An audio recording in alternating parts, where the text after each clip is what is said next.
Hello and good morning. This is Theolyn recording number 5 in the Bridge of Stars series, which I hope are bringing you delight in this time of lockdown.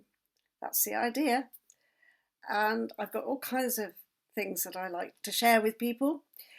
And I usually start with an angel script card, but I must just catch up with something from yesterday because I was talking about the number 8 and how the character yesterday for community had 8 orbs of light on it. And I said I was going to come back to the number 8 and I didn't. And what I had in mind was the fact that I was going to talk about Venus or Inanna or Ishtar. And she was associated with an 8-pointed star.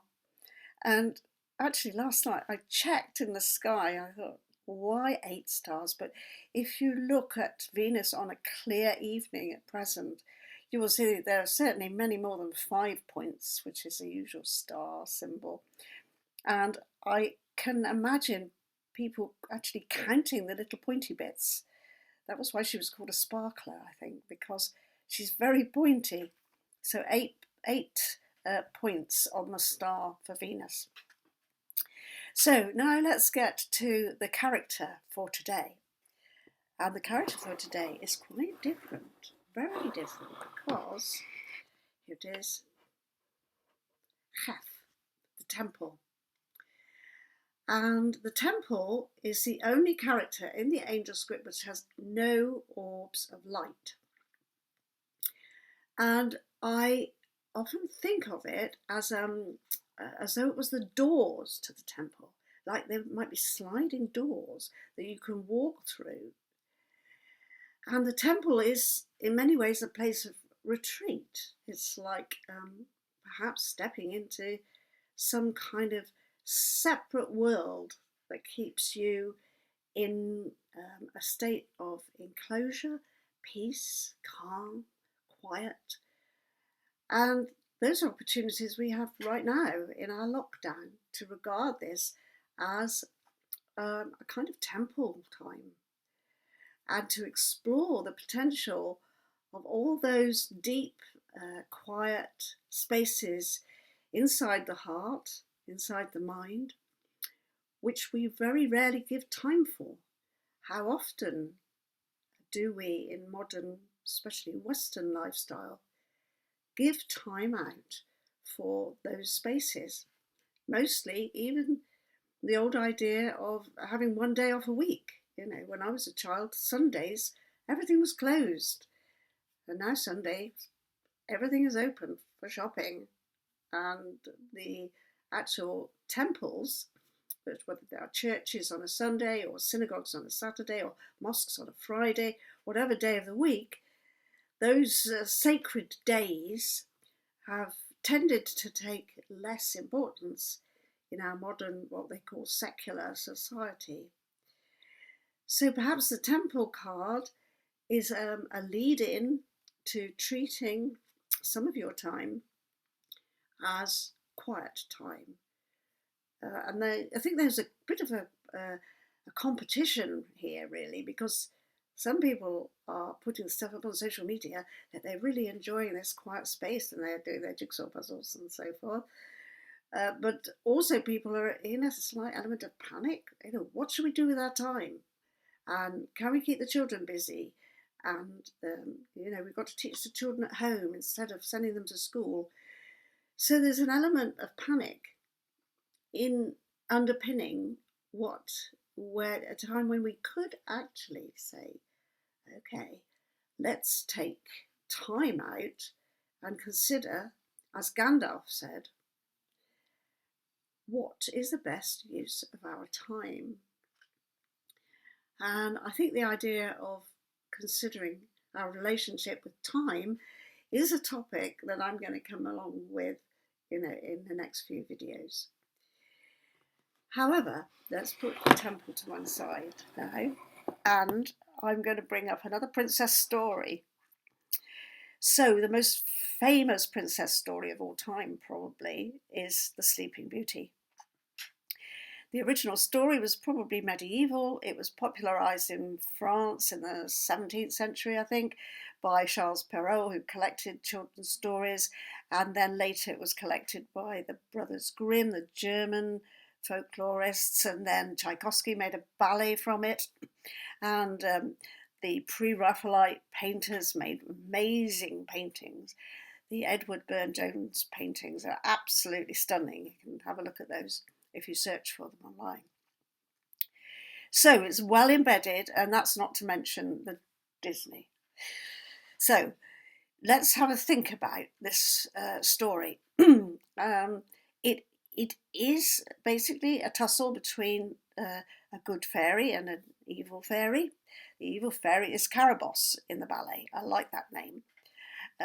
Usually in the stories they don't have names, but in the ballet, Carabosse is the 13th fairy who comes along to the party because she hasn't been invited. And the Lilac fairy is the rescuer, and the princess is called Aurora. In other stories, she's called Briar Rose because of the briars that are growing around her. So, the feminists don't like this story at all. The feminist writers say, the princess has no agency, is the word they use, which is basically power. The princess is lying there passive, awaiting the male to arrive, right? However, I think we could look at it slightly from the prince's angle here. Does he have any agency? No, he doesn't have any agency until the time is right. Okay, so all the princes who come along with their vorpal swords, slash, trying to cut the brambles away, have had no chance because the time wasn't right. And it's at the point when the 100 years is up that the prince can actually cut through the briars with no effort, like a knife through butter, and he can then get to the princess in the castle. So we have a male-female thing going on here, certainly. The male is in action with his sword, and the female is just waiting for the right time. But the agency doesn't belong to either of them. The agency is something other. Perhaps we could call it fate. Don't forget that the wicked fairy uses a spindle. She has a spinning wheel and a spindle, and it's the spindle that the princess will prick her finger on. And the spindle is figures in the story of the three fates, the Greek fates. You know the story, one spins the time and one cuts the time. So if we look at that story from the point of view of timing, we can get a different slant on it. It's not just a passive princess. It is a couple, male and female, that need to come together, right, to make something beautiful happen. And they are both in the hands, they're both in a lockdown, actually, of the timing of everything. And I think that's a really important thing to consider when you're asking about this lockdown. It's a consistent question here in the UK. When the ministers come out at 5 o'clock to give a briefing, the media are given a space to ask questions, and the questions consistently are when. And there's an issue here for human beings, especially people of a Western mindset, that we should have more agency. We should have more power in our life. And then things occur, like a war or a pandemic, where we seem to have no agency at all. We seem to have no power. We have to work collectively to sort a problem out, and that will take time. Hopefully it won't take 100 years in this case. So the princess is both a metaphor for the soul, who is in a sense of inaction. The soul is not being called on in our modern society. We don't acknowledge her presence. The soul is often referred to as a she. And we need to be princes as well and wake her up to go on an inner journey to pull apart all those brambles which represent the karmic network of stuff that blocks us from reaching the interior castle, is the phrase that Teresa of Avila used. So that's the princess for today. Have a think about the sleeping princess and just to, work imaginatively with that story of, where is your princess? Where is your prince? How can they work together to wake something new in you so that the old brambles fall away and the new shoots start to grow? So that's the princess for today. There might be another one tomorrow, we'll see.